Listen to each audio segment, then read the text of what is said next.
Thank you for taking a few minutes to view this short presentation about our company, eXfuze. My name is Don Cotton, and I'm the CEO and co-founder. My professional experience prior to co-founding eXfuze is in traditional business. I've been fortunate enough to start several new business units for the companies I've served. And I found that so much of what determines the success in our lives is based on having the simple chance and then the willingness and courage to seize the opportunity for great timing. And for me, it was no different. You see, I recognized the obvious just before it became obvious to everyone. That Bill Gates was right, that the personal computer was about to go mainstream, and in business, the age of the file cabinet and the old mainframe computing was about to change. I thought I could do anything if I tried hard enough, and so I naively bought myself a library of programming books and through brute force taught myself how to program computers. But I got started literally at the dawn of the internet age. How was that for timing? It was one of the hardest things I've ever done in my life, but I recognized the value of hard work and perseverance, and I made my hopes and dreams a reality. And after a few years, I was working at Microsoft, and then as a Chief Information Officer at General Motors, and the rest is history. The story of eXfuze really starts about the same time. While I was burning the midnight oil teaching myself to program computers, my brother Rick was serving the church working as a missionary and having his life impacted in Latin America. In that time, he experienced firsthand and personally the extreme poverty that far too many of the children in this country suffered. I'll never forget the day when he told me all those years ago that he believed that one day he would start $1 billion company which would give its first fruits back to help these kids who are so sorely in need. And here we are these decades later, and eXfuze is well on its way toward realizing that vision. You see, since the launch of our company almost 7 years ago, we've contributed 1% of every single dollar of every single product sold to the kids who we're making an effort to help. And for those of you who are in business, you know that 1% of gross sales equates to 3 or 4 or even 5% of net profit. We've been giving this money away long before we ever made the first cent of net profit. Because Viva Kids isn't just another marketing vehicle that an MLM started to have a feel-good component to their company. It's real. It's part of the DNA of who we are as a company. It feeds, clothes, and provides medical and education to hundreds of kids each and every single day. And many of our distributors have been down there to participate in that. Guys, timing is a tricky thing. Just like I had really good timing all those years ago when I got into the computer field just before the dawn of a revolution in computing, I believe your opportunity for timing could be right now. You see, people oftentimes come into our office and they meet our team and they tell me things like, it's so refreshing to be in a corporate office with a group of people who have such joy and faith in their company, or to be with people who treat their distributors as equal. And while I appreciate those comments, to be honest, we don't know how to do this any other way. Not having grown up in the MLM world until really 7 years ago, what I do understand is I understand culture. And culture always begins with good people who truly and really care. My philosophy has been to hire smart, energetic, ethical people who display good values. We keep doing that over and over again, and we get better at it each year. eXfuze has a corporate team that I am very, very proud of. Folks like fellow founder Paul Morris, who's a highly respected, and dare I say, almost iconic 40-year veteran of the direct sales industry, Wall Street veteran and Chief Financial Officer Michael Seymour, our Latin American director Milo Acosta, and our marketing director, straight from Madison Avenue, someone full of passion and belief, Renee Page, and many more people who serve and really care about our people. These are good folks, and they will walk with you and be there to help you be successful with our company.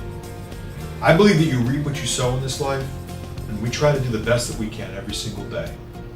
We attract like-minded people, quality folks who are high-level achievers. eXfuze will continue to lead by example. In our 7-year time frame, we've only terminated 1 person in North America for cause. 1 person. By comparison, a large MLM terminated 80 directors in the organization just last month. And eXfuze has launched an industry first, something whose time I think has come. A distributor bill of rights for our people. This document is a statement and protection to you and the folks you recruit about eXfuze, always treating our people fairly, predictably, and with integrity. This is a bold step, but one whose time has come in an industry that is far too often rife with disingenuous actions. We will lead, and we'll make this business transparent by example. As we enter our 7th year, we're approaching $50 million in sales, and our best is without question ahead of us. We're not a startup opportunity that'll be gone in 5 years.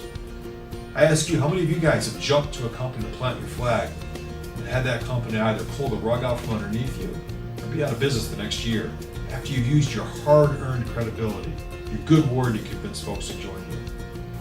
Many companies started with nothing more than a comp plan, and then a skilled marketer finds a product that's tied to that comp plan that sounds unique and exclusive. Not so at eXfuze. Like Viva Kids, a product story is also very personal and based on a very real event in my family's life. About 10 years ago, my brothers and I got a phone call telling us that our father was very sick and that he had fallen into a coma.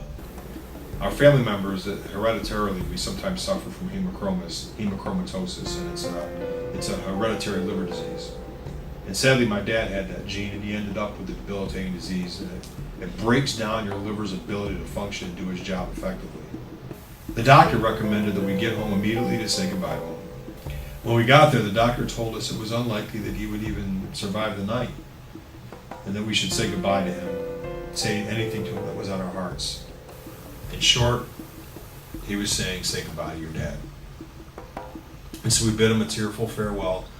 But my dad, being a tough old guy, survived the night and then the week, and he actually came out of his coma, but he was very ill.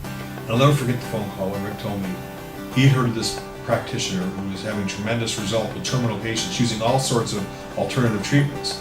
Now you have to understand that back then, while I was competitively racing mountain bikes and was a healthy person, and I knew fish oil omegas and multivitamins and stuff like that were good for me, I was pretty ignorant of what science then called alternative or Eastern medicine.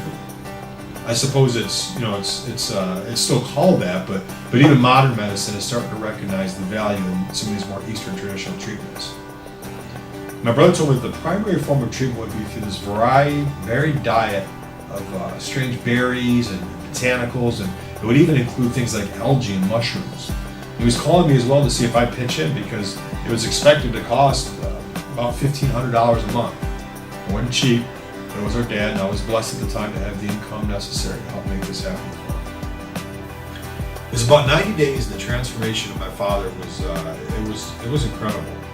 He started calling me about that time, and he'd actually get really nervous. It was funny watching my father. He'd get really nervous if his noni or his brown seaweed extract would run out. And it was funny hearing him talk like that, but it was also incredible hearing him sound like himself again. Because you see, when he went to the doctors, they were amazed how quickly his liver had begun regenerating itself.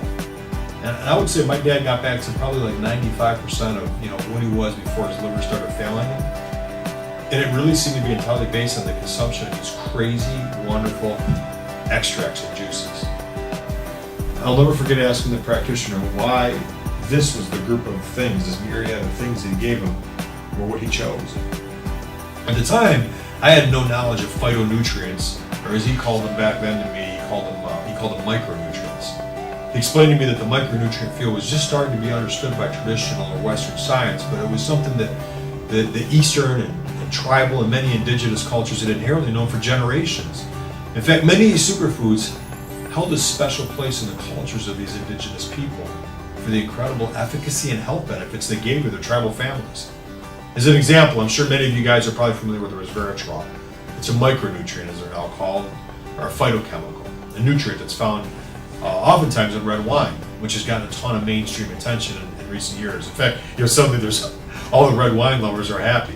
But there's literally thousands more of these compounds that are found in food products, and the exotic botanicals and things that my father had gotten all those years ago. My dad's practitioner told me way back then that you just never know which nutrient your body's really needing, what it's really craving. And so with my dad, he put him on many of these extracts and juices, literally to give him thousands of those phytonutrients. And his transformation was incredible. And for me, it opened a whole new world of possibilities. That experience allowed my children to know and have meaningful memories for their grandfather, and for that I'm really grateful. Now, I tend to be a person who, when confronted with something that I find exciting, I learn as much as quickly as I can. It was how I taught myself to program computers those 20 years ago. And these exotic foods, these things like noni and acai and brown seaweed, could capture my imagination because of what my dad had experienced. And I learned all I could about them over the next several months. And when Rick approached me about the two of us starting a company, about realizing that dream that he had all those years ago, we knew that the timing was right.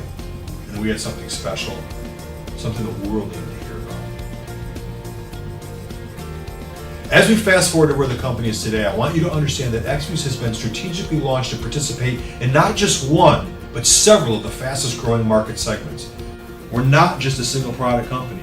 We have products across several verticals. We are well positioned as a global health and wellness company.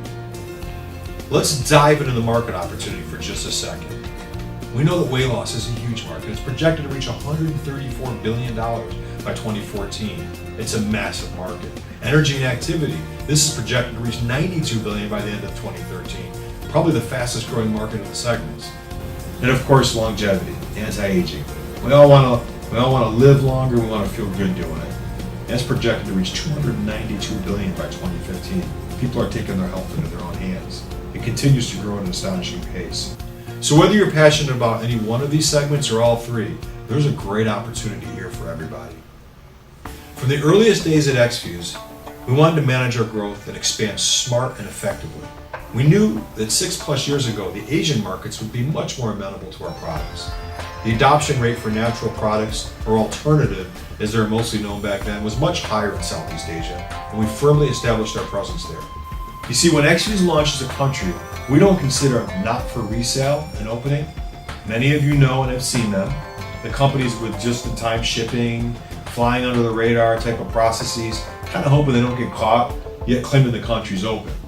That's not the way we do it here. Well, every country we're open in, we have established offices, logistics. We have them in Japan, Malaysia, Taiwan, Hong Kong, Australia, New Zealand, and Thailand. Each country has employees, country managers, presentation rooms, and all of the things you'd hope for and likely expect from a direct sales company doing business in another country. I believe this about timing. The timing is the ability to see the obvious before it happens. Imagine if you had been there in 1958 when Rich DeVos and Jay Van Andel had recruited their first distributors into Amway. Seems obvious now with how big they've become or how many millionaires they've created. Or what if you had been the person who applied for literally any position at Microsoft in 1978? We now know that even the secretary is worth millions of dollars who was part of Microsoft those first half dozen years. There are no guarantees, but success leaves clues, just as it did with these two companies all those years ago. At eXfuze, the heart of our origins with Viva Kids is part of who we are. And our product mission is strong and it is unwavering. Our commitment to the field is the strongest of any company, as evidenced by our strong position with the introduction of the first distributor bill of rights. With a compensation plan that is aggressive in its ways to earn, and in fact, committed guaranteed ways to earn, it's second to none. eXfuze is seeing some of the fastest growth we've ever seen. Granted, it's early in our reverse launch strategy, but leaders have responded. They perhaps see the obvious before it becomes the obvious. I invite you to be part of our family, to get with the person who told you about eXfuze and be a part of our mission to change lives. Tomorrow can be your first day of something great. Let's set a new standard.